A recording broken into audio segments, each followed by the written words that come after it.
In Lowell, Massachusetts, 1993, a guy named Dicky, who won a big fight 14 years ago against Sugar Ray Leonard in 1978, gets interviewed by HBO. He brings his brother, Micky, into the interview, and he talks about how his brother also became a boxer because he looked up to him.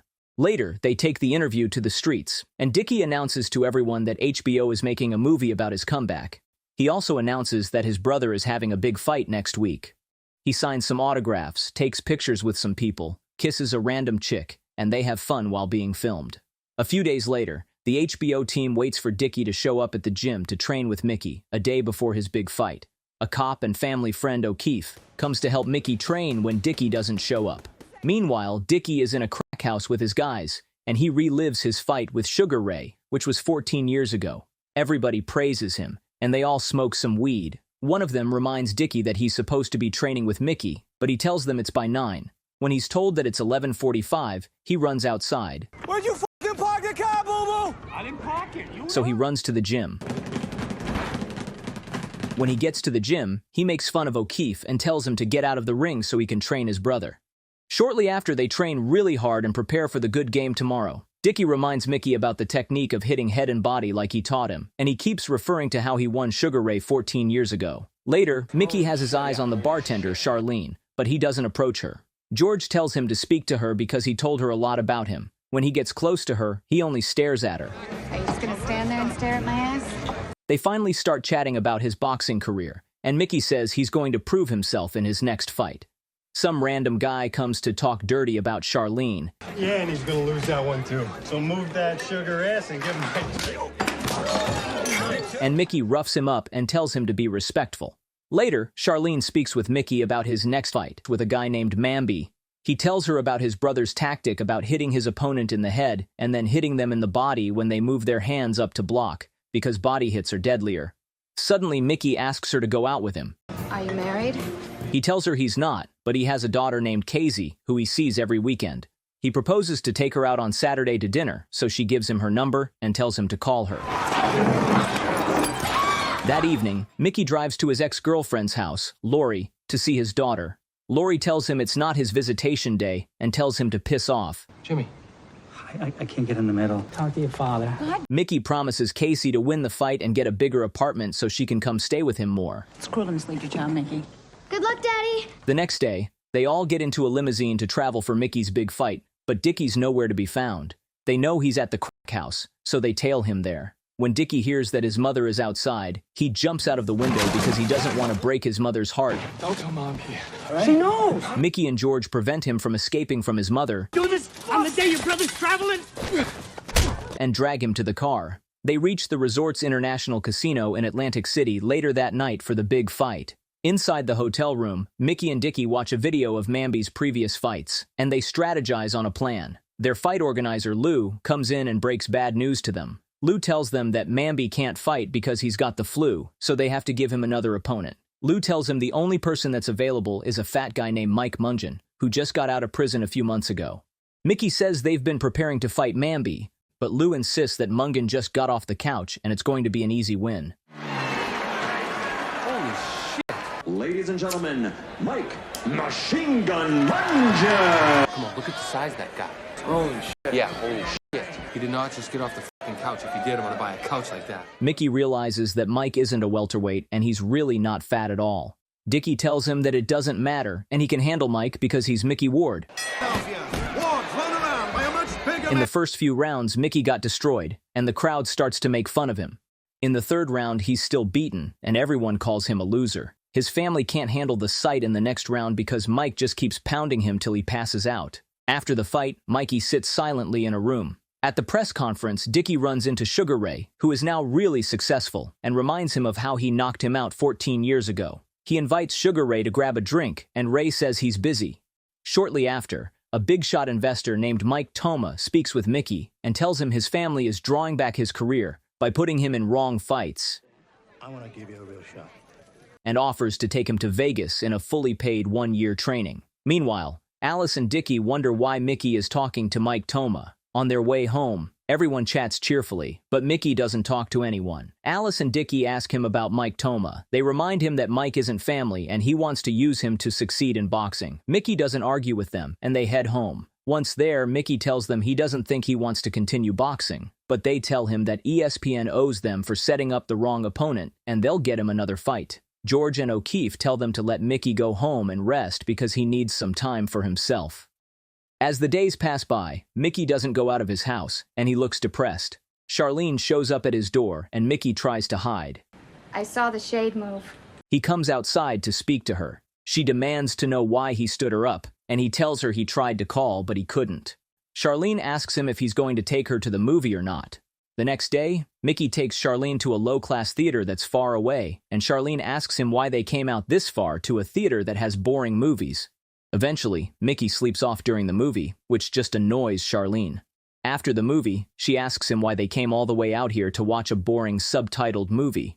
She asks him if he's trying to hide her from his real girlfriend, but he tells her he doesn't have a girlfriend, and he likes her. He says he brought her here because he's afraid to show his face in Lowell. I told everybody I was going to win that fight and get back on track. I told my daughter I was going to get a bigger apartment so she could move in. I'm sick of being a fucking disappointment. Charlene understands and asks him if it's a good idea to stick with his family and his boxing career. Sometime later, Alice reaches out to Lou and eventually books another fighting opportunity for Mickey. His 6 sisters, who still live in their mother's house, say that Mickey is nowhere to be found because he's with some loose girl named Charlene. I gotta go find Dicky. Dicky!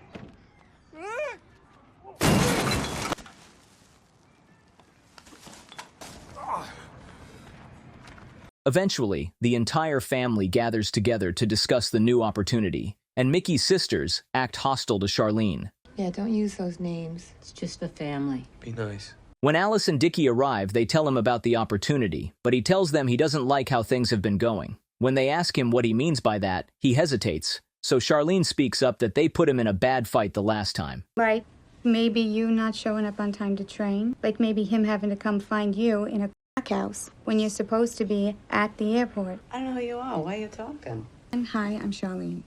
We're together. Charlene. Hi, I'm Charlene. The entire family butts heads with Charlene, except George. Him talk. Listen. I'm asking him. You're telling him. Dicky tries to calm the tension and says he'll raise money to help Mickey train year-round. So, you put in $200, right? Then you get 10 other people to put in $200. And you got you $2,000. You rip us off. No. And this is a once-in-a-lifetime opportunity. You give me $200. Later, the HBO team comes back to film. His girlfriend asks the team what the movie is about, and they tell her that they're filming on the effects of crack addiction so that kids can stay off of it, whereas Dicky thinks they're filming his big comeback. That night, Dicky comes up with a genius plan where his girlfriend offers random men heads, and then they impersonate cops to catch them and steal the men's money. They do it successfully for a man and go on to their next victim, but their previous victim reports them to the police, and a police chase ensues. Dicky runs away from the cops and heads to the bar, where they usually stay. Eventually, when the cops catch up to him, he gets into a physical fight with them. O'Keefe and Charlene try to stop Mickey from intervening, but he runs off. When they get out, they find the cops roughing up Dicky. When Mickey intervenes, the cops also arrest him. On the day of the court hearing, Mickey is released, but Dicky, who is on his 27th arrest, is charged on multiple crimes, and his bail is set to $25,000. When they take Dicky away, he tries to tell Mickey to tell them he didn't do it. You did it to yourself. I was doing it for you. You did it for me? Remember? What, Yeah. this? Do me a favor, don't do fucking nothing for me no more, okay? Later, Dicky is taken to prison, and the inmates welcome him back. When Mickey gets back, he goes to Charlene's house, but she doesn't let him in. He tells her he's quitting boxing, but she says that's stupid. There's this guy that your dad wants you to meet. You just don't think you can do it without Dicky. She still doesn't let him in, so he walks away. Meanwhile, Dicky goes through intense withdrawal symptoms in the prison. Time passed and Mickey gained some weight. When he goes out, everyone whispers and points at him as Dicky's brother. O'Keefe speaks to him and asks him to come back to the gym to train like old times. O'Keefe tells him not to see the crappy documentary that HBO just released about Dicky, because it seems that's why everyone is looking at him. In prison, the inmates call Dicky a Hollywood star because he got his own movie, and they all sit down to finally watch the movie they've all been hearing about. The beginning of the documentary about crack addiction isn't half bad, and the inmates enjoy and laugh a little. Do a lot of shit when you're high, right? At Dicky's home, Alice and the girls cry while they watch the entire documentary, and they stop Dicky's son from watching it. Mickey calls Jimmy, Lori's husband, and tells him to not let his daughter watch the documentary. I want her to see it. Let her see who her uncle is. Please, she does not need to see this. She doesn't need to see it. She's a kid. Further into the documentary, the videos show the terrible reality of crack abuse up until Dicky's arrest. Dicky gets angry and turns off the TV, which starts a fight in the prison. My son, he's crying, he needs me, and I'm stuck in here? That night, Charlene hears about the movie, so she shows up at Mickey's door and hugs him. Meanwhile, Dicky finds a secluded place and weeps. The next morning, Mickey gets up and finally decides to hit the gym to turn things around. Mickey's bad hand has healed, but it'll take a while for him to fully recover. For the next few days and months, O'Keefe and Mickey train together. Sometime later, George introduces a businessman named Sal Lanano to Mick because he's interested in managing him. Sal tells him he's set up a local fight to help him get his confidence back since it's been a while since he fought. O'Keefe and Charlene add they will continue training him only if he won't let Alice and Dicky intervene, and Mickey agrees. When George gets home, Alice throws all her plates at him for betraying her. He tells her that Sal Lanano is a legitimate businessman. I think he's gonna steal your son's money and rob him. When the sisters come in, one of them agrees with George that Sal may not be a bad idea since her way hasn't worked so far. Did you take sides against me in my own house? You owe me money? The other girls insist that they have to get rid of Charlene because she's the one causing this. The women get into a car and storm to Charlene's home while Charlene and Mickey are making out. Mickey asks Charlene not to go outside, but she insists that she won't hide from his family. When the couple step outside, What are you gonna do? Turn your back on Dicky next, huh? Alice tells them that Mickey can think for himself, but his sisters call her a skank and tell Charlene to shut up. Don't call me skank. I'll rip that nasty hair right out of your head. Mickey tells Alice she's no longer his manager. And I'm not waiting for Dicky, okay? I'm not getting any younger. Charlene and the girls get into a physical fight, and Mickey drags her back into the house to stop the madness. Weeks later, Mickey and his new team head on to his first local fight against a guy named Hernandez. Mickey knocks him out in the second round with several quick punches. Later on, he goes against a guy named Minetti and knocks him out too. Next up, he goes against another guy named Collins, and he wins again.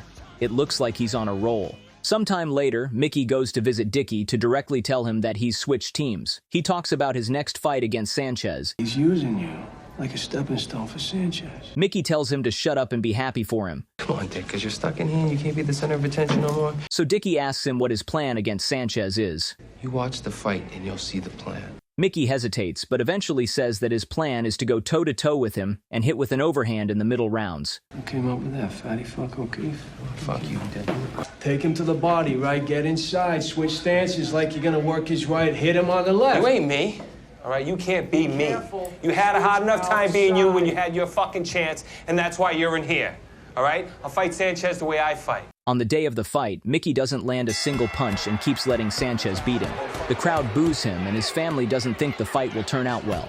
Alice calls Dicky and says the performance is embarrassing, but he tells her that he's doing what he told him. During the break, O'Keefe and Charlene tell Mickey that he isn't following the plan. Up until the 7th round, Mickey still continues to take a beating and doesn't defend himself. The referee considers stopping the fight because Mickey isn't fighting back. You're gonna show me something soon, Mick. I'm gonna stop the fight. In the next round, Mickey starts to use the head and body method, and he lands a strong blow on Sanchez's kidney that immobilizes him.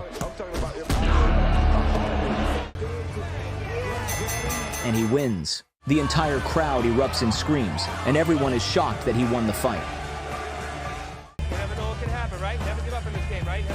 After the fight, Sal tells Mickey that Sanchez was fighting for a title shot, and he's now the #1 contender for the title. Hey, congratulations. Thank you. Not a stepping stone anymore. You ready for a title shot? I ain't getting no younger. 8 months after his arrest, Dicky is released, and Alice brings his son along to come pick him up. When they get back to the gym, everyone suddenly quiets down when they realize Dicky is back. He goes into the locker room to prepare to train Mickey, so Mickey joins him and tells him he signed a deal to never train with him again. The news annoys Dicky. Like, you fucking kidding me? No, I'm not. But he agrees to leave. When Alice hears about it, she declares that Mickey could have never won against Sanchez without Dicky. An argument occurs in the gym, and Alice tells them to ask Mickey. No, I wouldn't have won Sanchez if it wasn't for Dicky. But he says he couldn't have gotten this far without O'Keefe, Charlene, and Sal. Micky tries to calm them and tells them he wants to work with O'Keefe and Dicky. I want my family. What's wrong with that? Charlene and O'Keefe get angry and decide to leave, so... It's not the deal we made, baby. Charlene! Come on! Wanted your brother? Charlene. Good luck. Alice tells him everything happens for a reason. When Micky and Dicky get back into the ring, I know you think he's coming back. Maybe just this one time, not for Dicky? This be my fight, Alice? Huh? Come on, I'm showing you. Come on. Shut up before I bust your fucking head open, Dicky. What are you saying, sweetheart? Tell me what you're saying. I thought I was fighting for the championship, and I thought you were my mother, too. I had no idea you felt like that, all right? I'm so sorry. Dicky realizes that his brother is angry with him, so he takes the cake for his welcome party and heads out. George tries to stop him from leaving because he's afraid he'll go back to the crack house. Dicky does, in fact, return to the crack house and hands them the cake, but he tells them he's never coming back. After that, he heads to Charlene's house, but she tells him to get off her porch. Eventually, she comes down to see him. He tells her that he wants to make things right. Okay, let's make things right. Yeah. You didn't knock down Sugar Ray Leonard, he tripped. Huh? Because he knows Micky loves her, and he doesn't want her to leave, so she agrees to come back. Micky soon shows up, and he tells Dicky he'll work with him if he can get O'Keefe back too.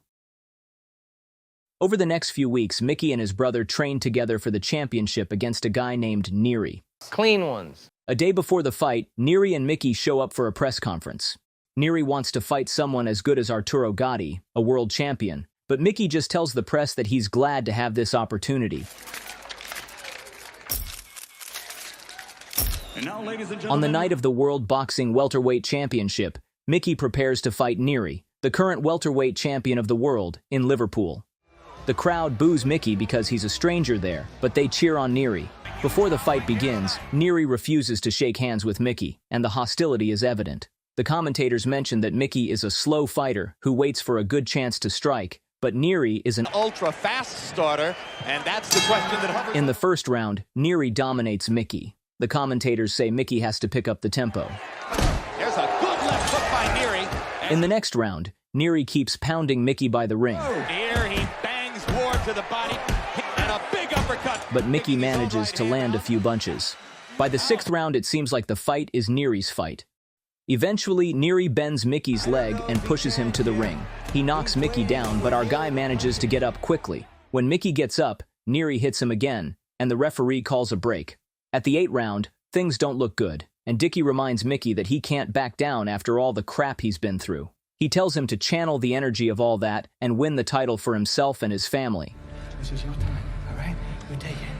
Fucking head, body, say it back to me. In the next round, Neary pins Micky to the ring again and continues to pound him. Suddenly, Micky finds an opening and lands an uppercut that makes him stagger. He uses the head and body technique and keeps landing consecutive punches on Neary. A few seconds later, Micky knocks Neary on his backside. Micky wins the fight and the crowd goes wild. The entire family rejoices because Micky has just won the World Boxing Welterweight Championship.